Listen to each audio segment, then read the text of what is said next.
Admiral Kate Harrison stood at the floor-to-ceiling windows of the Pentagon's newly constructed extraterrestrial command center, her weathered hands clasped behind her back, as she watched the Imperium's warships cast mile-long shadows across Washington, D.C.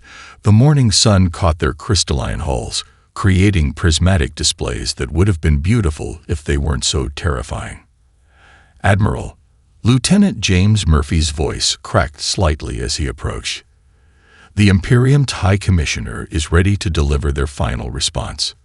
Harrison nodded without turning. 3 months of diplomatic dancing were about to end, and everyone knew it wouldn't end well. "Put them on the main display, Lieutenant." The massive holographic screen flickered to life, revealing High Commissioner Vex Thor's serpentine features. Like all members of the sovereign species, he possessed the characteristic bioluminescent patterns that pulsed across his scaled skin, a trait they considered the mark of evolutionary perfection. Representatives of Earth, Vex Thor's translator rendered his clicks and hisses into English, though it couldn't quite mask the contempt in his tone. "We have reviewed your petition for sovereign status within the Imperium. Your resistance to classification is—" He paused, bioluminescent patterns flashing in what Harrison had learned was amusement. Noted. Harrison's jaw tightened. The UN Security Council's unanimous rejection of Class 3 status had apparently been interpreted as a mere negotiating tactic. However, Vex Thor continued, "The Imperium's classification system has stood for 10,000 years. It has catalogued and ordered 50,000 species across 3 spiral arms of the galaxy. It is not subject to appeal by developing worlds who have barely achieved rudimentary spaceflight." The Admiral finally turned from the window, facing the alien's towering image. Around the command center, hundreds of military personnel and civilian analysts watched in tense silence. "High Commissioner," Harrison's voice carried the authority of her 30 years in service. "Earth's response remains unchanged. We will not accept classification as a servant species." Vex Thor's patterns shifted to deep crimson. "You misunderstand, Admiral Harrison. This is not a negotiation. The Imperium scientists have thoroughly analyzed your species. Your technological development is primitive. Your social structures are chaotic. Your emotional responses remain ungoverned by logic. These are the marks of a Class 3 species." With respect, Harrison's tone suggested anything. "But humanity has gone from horse-drawn carriages to Mars colonies in less than 2 centuries. We split the atom, mapped our genome, and developed artificial intelligence. We are not primitive." "You launched your first satellite mere decades ago," Vex Thor countered. "The sovereign species had already seeded 1,000 worlds when your kind were discovering fire. Your achievements, while quaint, do not qualify you for higher status." Harrison allowed herself a small smile. "Then perhaps you should reconsider your metrics for advancement, Commissioner. Humanity's strength isn't in the age of our civilization, but in its vitality. We learn, we adapt, we overcome. Your species' pride is noted, Admiral. However, the Imperium's decision is final. Earth will be classified as Class 3, and your military forces will be disbanded. Resistance will be met with appropriate measures to ensure compliance." As if to emphasize his point, the shadows over DC deepened as more Imperium ships moved into position. Their crystalline hulls now formed a lattice across the sky, a display of power meant to cow the primitives below. "Then we have nothing more to discuss," Harrison stated flatly. "Earth rejects your classification and your authority. If you want our submission, you'll have to take it." Vex Thor's patterns pulsed with what might have been pity. "Your bravery, while misplaced, is admirable. Remember in the days to come that you chose this path. You have 24 hours to reconsider before we begin enforcement procedures." The transmission cut off, leaving the command center in heavy silence. Lieutenant Murphy approached again, his tablet displaying incoming reports from around the globe. "Admiral, all Imperium ships are moving into blockade formation. They're positioning themselves over major military installations and population centers." Harrison turned back to the window. watching the crystalline ships slide into their new positions with mechanical precision. Send word to all commands. Initiative Pandora is now active. It's time to show the galaxy why you should never corner a species that turned survival against all odds into an art form. Yes, Mom. Murphy's voice was steady now, the fear replaced by determination. Shall I inform the President that we're at war? No, Lieutenant. Harrison's reflection smiled grimly in the glass. Inform the President that we're about to give the galaxy's oldest civilization its first history lesson in 10,000 years. Deep beneath the Rocky Mountains, in a facility that officially didn't exist, Admiral Harrison watched banks of monitors displaying feeds from across the globe. To the Imperium's orbital sensors, the underground complex appeared to be nothing more than an abandoned Cold War bunker. In reality, Operation Pandora's Box was about to prove that humanity's greatest weapon had always been its ability to deceive. "Status report," she commanded, her voice carrying across the hushed command center. Colonel Sarah Matthews stepped forward, her tablet displaying a global overlay. Phase 1 is proceeding exactly as planned, Admiral.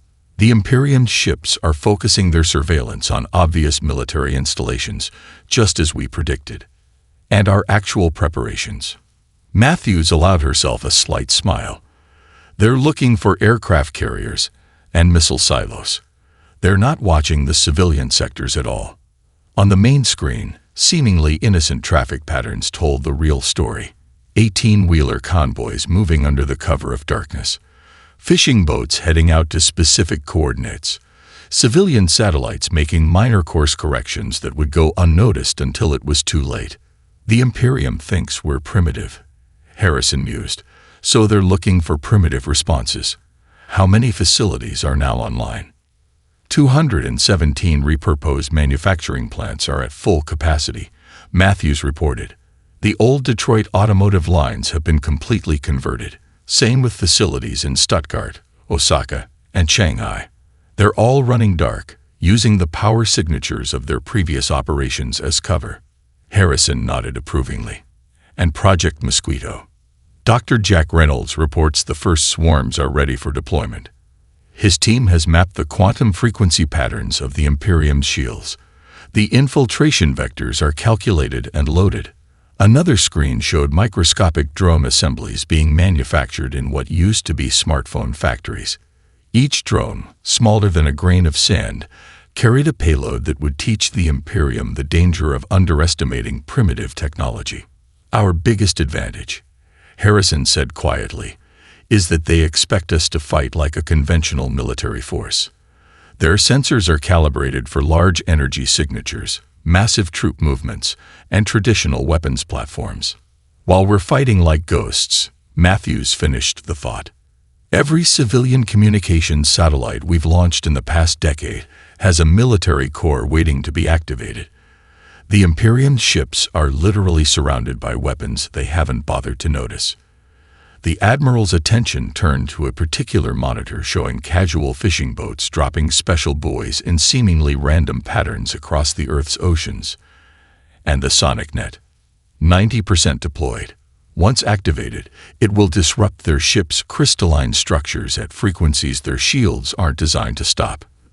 They evolved beyond sound-based weapons millennia ago. They don't even consider them a threat anymore. Harrison allowed herself a grim smile. Primitive isn't the same as simple. Humanity's greatest strength has always been our ability to use everything at our disposal. A lieutenant rushed up with a fresh report. Admiral, we're detecting increased energy signatures from the Imperium fleet. They appear to be charging weapons systems. Right on schedule. Harrison checked her watch. They're planning to demonstrate their power, probably by destroying some uninhabited military installation. That's when we'll launch Operation Pandora's Box. All teams are in position, Matthews confirmed. The moment they fire their first shot, every trap we've laid will activate simultaneously. Their sensors won't be able to process the sudden appearance of thousands of small threats by the time they realize what's happening. It'll be too late, Harrison finished. Humanity's first interstellar war won't be fought with massive fleets or planet-killing weapons. It'll be one with creativity, deception, and the simple fact that sometimes the deadliest predator is the one you don't see coming. She turned to face her assembled staff, each chosen for their ability to think beyond conventional military doctrine. The Imperium believes they're about to make an example of a primitive species. Instead, they're about to learn why humanity's stories of devils and trickster gods all share one common theme. Never underestimate what's hiding in the dark.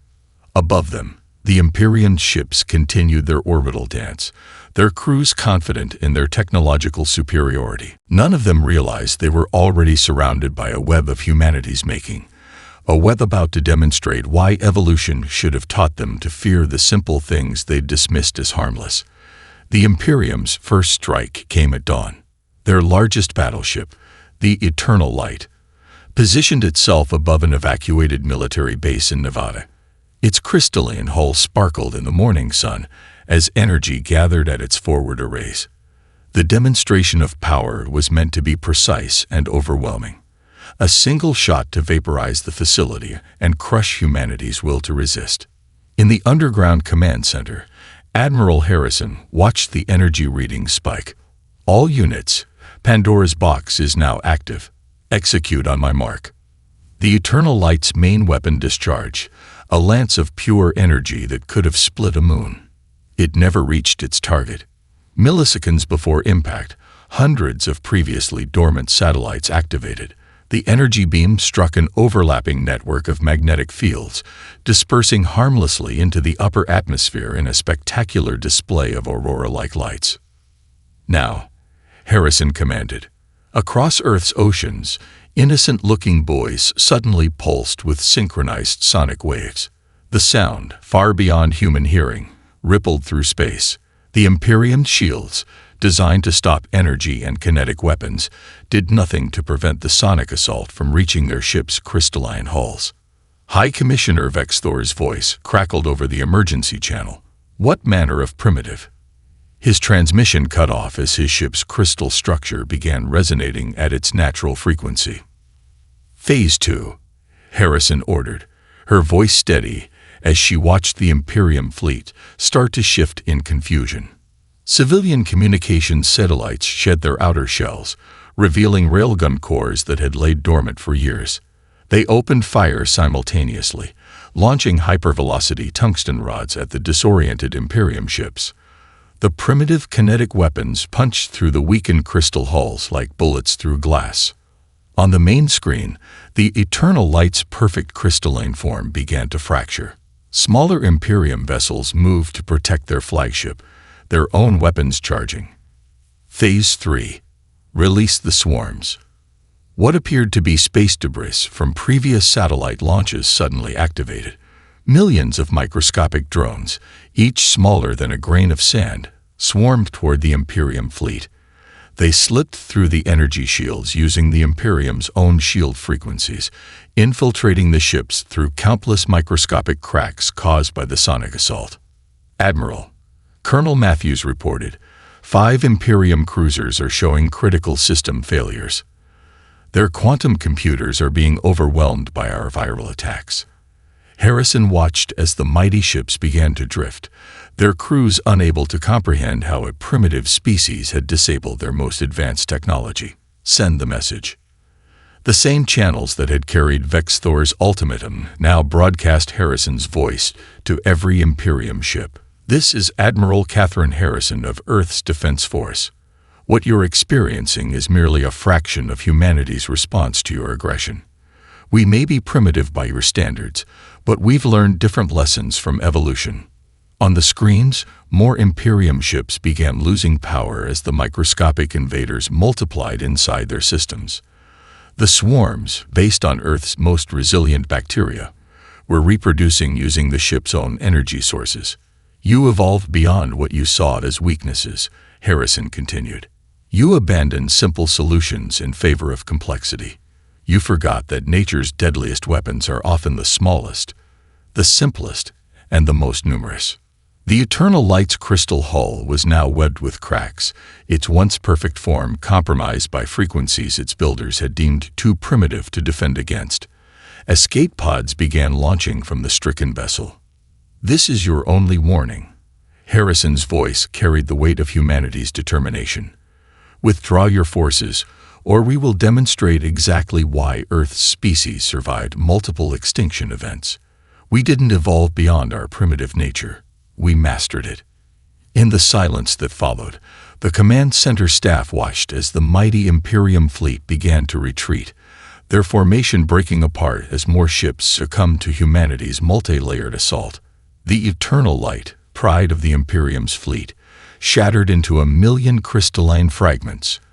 Its destruction a silent testament to the danger of underestimating a species that had turned survival into an art form. Colonel Matthews checked her displays. "Admiral, we're detecting quantum communication bursts between the retreating ships. They're signaling for reinforcements." Harrison nodded, her expression grim but satisfied. "Good. Let them call for help. The galaxy needs to learn that humanity's deadliest weapons aren't our technology. It's our refusal to fight the way anyone expects us to." In a converted Silicon Valley basement that hummed with quantum processors, Jack Reynolds watched streams of alien code flash across his displays. The former NSA director's fingers danced across holographic keyboards as he and his team of hackers waged a silent war against the Imperium's network. "Their quantum encryption is adapting," called out Michelle Chen, a former Black Hat hacker who traded prison time for a chance to defend Earth. "They're trying to lock us out of the carrier group approaching from lunar orbit." Reynolds smiled, his weathered face illuminated by scrolling data. "Let them try. Quantum computing may be their standard, but they never had to defend against human viruses. Launch Protocol Hydra." Across the room, 30 of Earth's best hackers, recruited from both government agencies and the dark web, unleashed a digital assault that would have made any cybersecurity expert weep. Their attacks didn't try to overpower the Imperium's quantum defenses. Instead, they exploited something the aliens had never considered: deliberate imperfection. "Sir," called out Marcus Rodriguez, monitoring the primary attack vector, "the Imperium ships are starting to show the same vulnerability patterns we found in their first wave. They really don't update their security protocols." "Why would they?" Reynolds replied, launching his own specialized code package. "Their civilization values uniformity and standardization. Every ship uses identical systems because they think they've achieved perfection. They never learned what Earth's cybersecurity experts know. The best defense is constant evolution." On the main screen, a tactical display showed Imperium ships beginning to lose control of their navigation systems. The alien vessel's perfect formation began to waver as conflicting commands flooded their networks. "Multiple breaches confirmed," Chen reported with satisfaction. "Our polymorphic viruses are rewriting themselves faster than their automated defenses can identify them. Just like biological viruses on Earth." Reynolds opened a secure channel to Admiral Harrison's command center. "Phase 4 is successful. We're inside their command and control network. You won't believe what we're finding in their databases." Harrison's voice crackled through the speakers. "Give me good news, Jack." "Better than good. Their entire fleet network is built on standardized protocols. They're so convinced of their technological superiority that they never develop different systems for different ships. It's like they're all running the same operating system without any variation. Their greatest strength becomes their greatest weakness." Harrison mused. "Can you exploit it?" Reynolds gestured to his team, and new attack vectors launched across the digital battlefield. "Already happening. Remember the Stuxnet virus? We're using the same principle, but with quantum-aware code that mutates based on chaos theory. Their logical systems can't predict what our viruses will do because they're deliberately irrational." On the tactical display, more Imperium ships began showing signs of system compromise. Some lost weapons control, others found their artificial gravity fluctuating wildly. A few began broadcasting Earth entertainment channels through their internal communications. "Sir," Rodriguez's voice carried a note of excitement. "They're trying to isolate their networks by shutting down intership communications." Reynolds laughed. "Too late. Deploy the quantum entanglement disruptors. The basement hummed as new systems came online, targeting the quantum communications arrays of the Imperium fleet. The aliens' faster-than-light communication network, based on principles they considered beyond human comprehension, began to break down under assault from what they'd dismissed as primitive code. Admiral Reynolds reported, "They're losing coordination between ships. Each vessel is being forced to operate independently. Their entire command structure depends on instant communication. They don't know how to fight without it." "Excellent," Harrison replied. "Keep pushing. Our next phase depends on their fleet being divided and confused." Reynolds watched as his team's attacks continued to spread through the Imperium's networks. The aliens were learning, too late, that humanity's chaotic approach to digital warfare was more dangerous than any logical system they'd developed. "They thought technology was about achieving perfection," he murmured, launching another wave of viral attacks. "They never understood that imperfection, chaos, variation, the willingness to break things to make them better, that's humanity's real strength. And now they're learning why Earth's digital predators are the most feared in our own world." Captain Emily Winters watched the massive Justiciar battleships emerge from faster-than-light travel, their crystalline hulls gleaming like artificial constellations. Each vessel was the size of Manhattan, dwarfing her small squadron of converted civilian spacecraft. The Imperium's elite force had arrived to crush Earth's resistance once and for all. "All wings, execute scatter pattern Delta," she ordered through the encrypted channel. "Remember your training. Size means nothing in the void." Her flagship, the retrofitted solar mining vessel Shadow Dancer, led the first evasive maneuver. 50 smaller craft broke formation, diving into the debris field created by earlier battles. The Justiciar ships, their weapons charging, tracked the larger targets, ignoring the clouded sensor readings from the wreckage. "They're deploying standard search patterns," reported Lieutenant James Chen from Tactical, "just like the simulations predicted. They're treating space like an ocean." Winters smiled. "They never adapted their naval doctrine for true three-dimensional combat. Launch the solar mines." Hundreds of seemingly inactive debris pieces suddenly activated, their solar sails unfurling like ghostly wings. The automated weapons, originally designed to harvest hydrogen from solar winds, now served a deadlier purpose. They caught the sun's radiation and reflected it in precisely calculated patterns, creating a web of blinding light around the Justiciar fleet. "Multiple targeting arrays disabled," Chen called out. "Their crystalline sensors are overloading from the reflected solar radiation." The massive Justiciar ships began firing blindly, their energy weapons cutting beautiful but harmless swaths through space. Winter's squadron slipped through the gaps in their coverage, using the very debris the Imperium's weapons created as additional cover. "Launch disruptor pods," Winters commanded. "Let's show them why humans never stopped studying electronic warfare." Small pods ejected from her ships, their emissions matching the background radiation of space.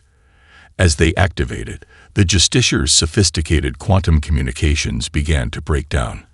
The elite ships, accustomed to fighting as a perfectly coordinated unit, suddenly found themselves operating alone. "Captain," Chen's voice carried a note of urgency, "they're adapting. 3 Justiciars are moving to high orbit to gain a better firing solution." "Exactly as planned," Winters replied. "Signal the Van Allen squadrons. Spring the trap." Hidden within Earth's magnetic field, specially shielded human ships had been waiting. They emerged from the radiation belt that would have killed unprotected alien crews, their hybrid engines silent. The Justiciar ships, their sensors still struggling with the solar interference, never saw the attack coming from above their plane of movement. Multiple direct hits, Chen reported as kinetic rounds punched through crystalline armor. 2 Justiciars have lost primary power. The third is venting atmosphere. Winters keyed her general command frequency. "All ships, execute Firefly protocol. Don't let them predict your movement patterns." Her squadron broke into seemingly random trajectories, each ship operating independently yet part of a greater dance. Traditional military doctrine called for coordinated attacks, but humanity had learned different lessons from studying Earth's predators. Like a swarm of fireflies, each ship lit up and struck at random intervals, creating patterns too chaotic for the Imperium's combat computers to predict. Enemy flagship is launching fighters, Chen announced. They're switching to close-range combat protocols. They still think size equals power, Winters observed. Show them why that's not true in space. Deploy the mirror drones. Thousands of small, highly reflective drones activated, creating a three-dimensional maze of reflected sensor images. To the Justiciar's targeting systems, it appeared as if they faced hundreds of capital ships instead of a few dozen smaller craft. The Imperium fighters, their tactical computers overwhelmed by the false signals, scattered in confusion. Some fired at sensor ghosts, while others crashed into debris hidden by the reflected images. The Justiciars are falling back, Chen reported with barely contained excitement. They're trying to regroup beyond lunar orbit. Winters watched the massive ships retreat, their perfect formation shattered, their crystalline hulls scarred by weapons they'd considered primitive. They came expecting to find savages fighting with sticks and stones, she mused. Instead, they found predators who learned to hunt in the dark. She opened a channel to Earth Command. Admiral Harrison, Phase 5 is complete. The Justiciar fleet is in full retreat, but they'll be back, and next time they won't underestimate our capacity for asymmetric warfare. Dr. Eleanor West stood before the holographic display in the Pentagon's Xenopsychology division, studying the brain scans of captured Imperium crew members. After 3 days of analyzing their neural patterns, she discovered something that changed everything about the war. Admiral Harrison. She addressed the assembled military command. What we're seeing isn't just technological superiority. It's evolutionary divergence. The Imperium didn't just advance their technology. They engineered their own psychology. Harrison leaned forward, studying the comparative brain scans. Explain. They've modified themselves over thousands of generations, West continued, highlighting specific regions in the alien brains. They removed what they saw as evolutionary weaknesses: fear, anger, improvisation, emotional decision-making. Their brains are practically biological computers now. Colonel Matthews frowned. How is this relevant to our defense strategy? West's eyes lit up with the intensity of scientific discovery. Because they've engineered themselves into a corner.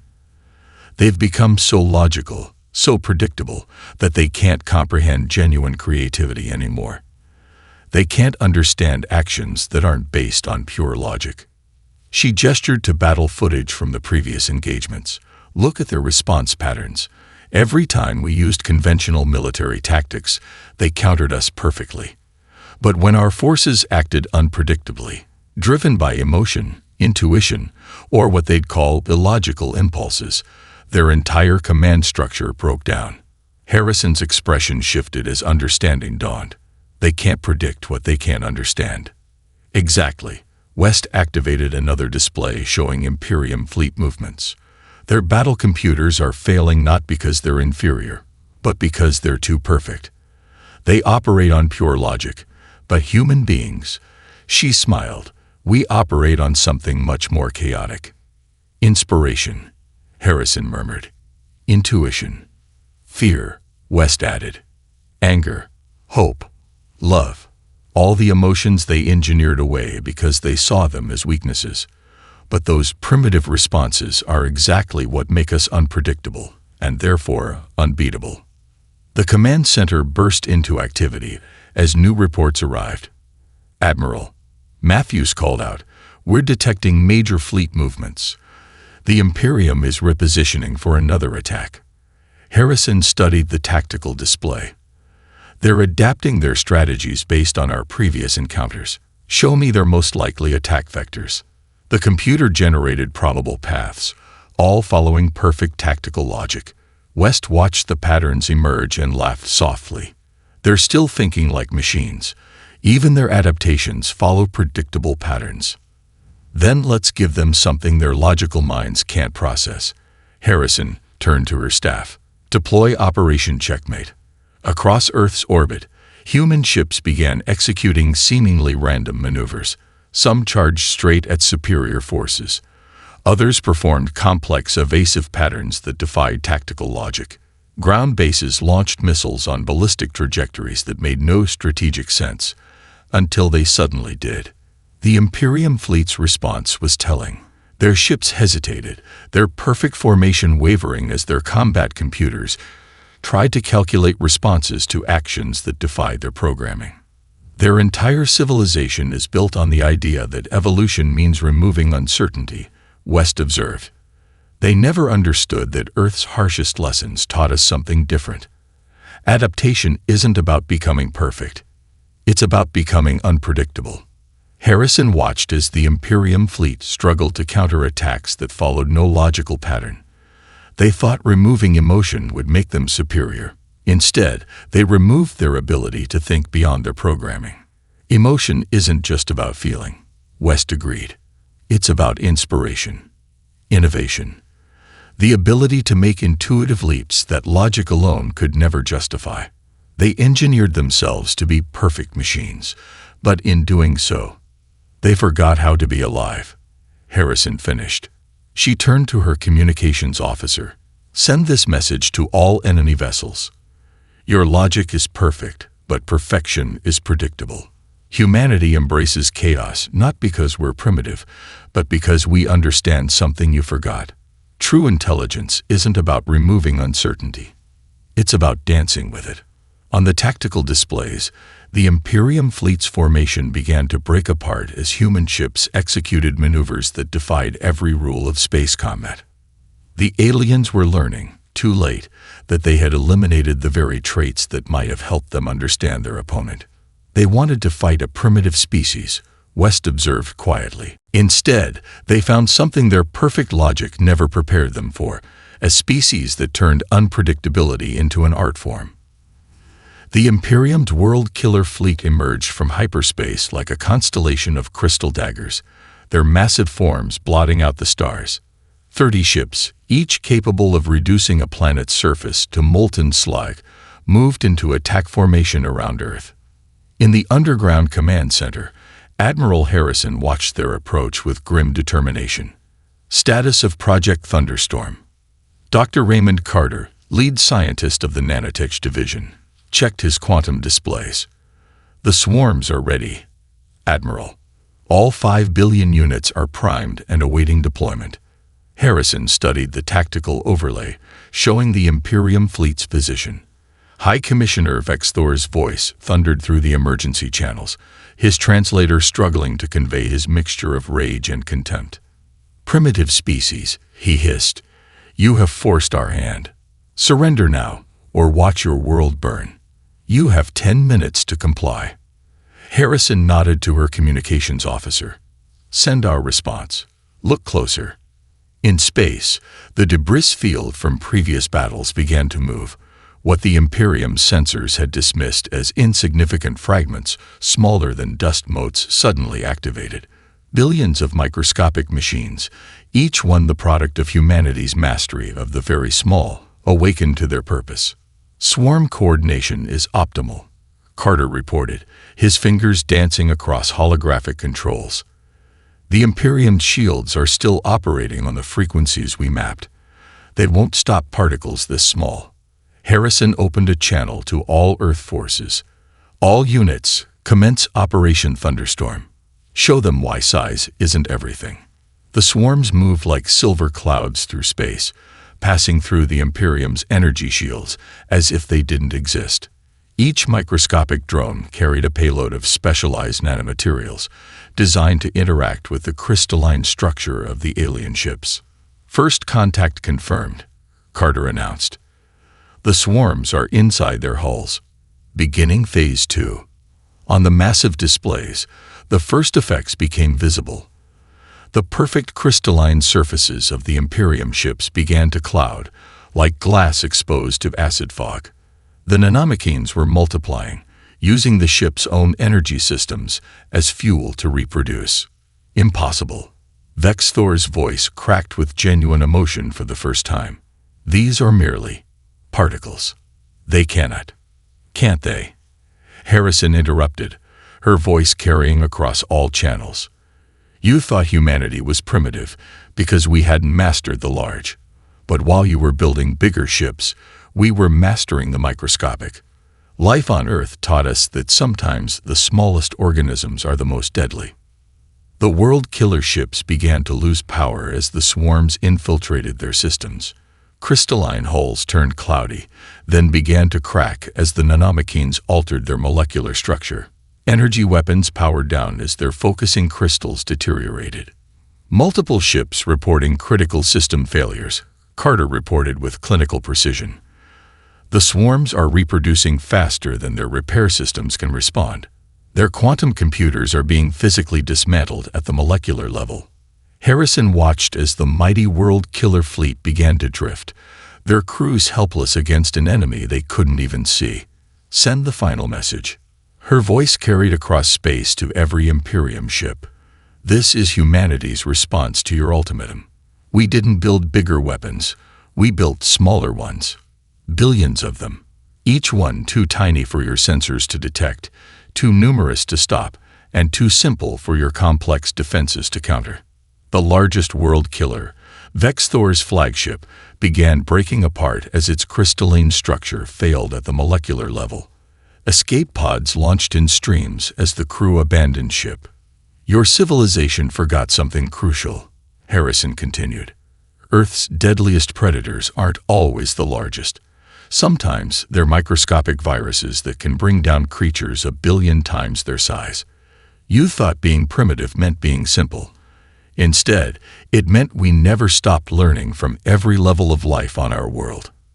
Carter's displays showed the swarms continuing their work, spreading from ship to ship through the vacuum of space. Admiral, the Imperium fleet is falling back. Their remaining ships are attempting emergency jumps to hyperspace. Let them go, Harrison ordered. Let them return to their empire with a message. Earth is not primitive. We are not simple. We are the species that learned to master everything from the quantum level to the cosmic scale, and we are not to be underestimated. The USS Enterprise space station hung against Earth's backdrop like a jewel in the void, its hull still bearing scars from the recent conflict. In its newly constructed diplomatic chamber, Admiral Catherine Harrison stood before a gathering unprecedented in human history. Representatives from every major species in the Galactic Imperium. High Commissioner Vexthor, his crystalline patterns now dulled with fatigue, faced the human delegation across the ceremonial table.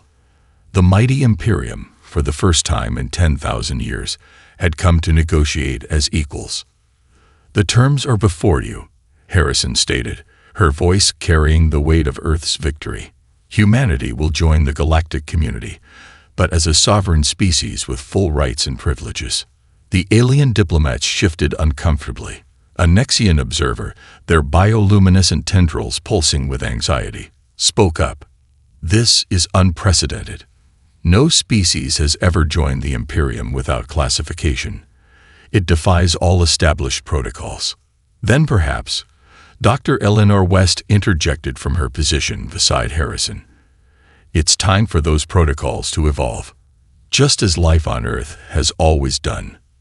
Vexthor's patterns flickered with what might have been resignation. You destroyed our most advanced fleet. Our world killer ships lie in ruins, yet you speak of evolution rather than victory. Harrison smiled. Because that's the lesson humanity learned from our world. Life isn't about achieving perfection. It's about constant adaptation. Your civilization sought to perfect itself by removing what you saw as flaws. We chose to embrace our imperfections and learn from them. The station's windows darkened automatically as the sun emerged from behind Earth, its light catching the debris field that still orbited the planet, a glittering reminder of the recent battle. The Terra Accords, Harrison continued, aren't just about humanity's status. They're about introducing something new to the galaxy. The understanding that diversity, of thought, of approach, of evolution itself, is strength, not weakness. Captain Emily Winters, still wearing her battle-scarred flight suit, stepped forward. Your ships were bigger, more advanced, more perfect in every way. But they all followed the same patterns, used the same tactics, fought with the same logic. That's not evolution. That's stagnation. And now you would teach us. Vex Thor's translator caught an edge of bitterness in his tone. No, Harrison replied softly. We would learn together. Earth's history is filled with civilizations that thought they had achieved perfection. Every one of them fell to smaller, more adaptable cultures that weren't afraid to think differently. She gestured to the holographic display showing the Milky Way. The galaxy is vast, filled with unknowns that no single approach can hope to master. Humanity doesn't want to conquer or submit. We want to add our voice to the greater chorus of civilization. Dr. Raymond Carter, who had coordinated the nanite swarms that turned the tide of battle, activated another hologram. It showed the microscopic machines, now reprogrammed for peace, repairing the crystalline hulls of damaged Imperium ships. The same technology that defeated you, he explained, can also help rebuild. That's the duality humanity brings to the galaxy. We can be your greatest allies or your worst nightmare. The choice is yours. Vex Thor studied the repair operations for a long moment. When he spoke again, his pattern showed a new emotion, curiosity. Perhaps there is wisdom in what you say. Our civilization has not faced real change in millennia. We had forgotten that adaptation was even possible. Harrison extended her hand, a human gesture of peace that had been carefully explained to the alien delegation. Then let this be a new beginning. Not just for humanity, but for all species who want to learn and grow together. After a moment's hesitation, Vex Thor extended his own appendage, completing the gesture. Around the table, other representatives began signaling their assent in their own unique ways. As the Terra Accords were formally signed, Harrison looked out at Earth shining below. Humanity had not just survived its trial by fire. It had demonstrated a fundamental truth about life itself. True strength lies not in achieving perfection, but in the endless capacity to adapt, to change, and to grow. The galaxy would never be the same. And that, after all, was the most human outcome of all.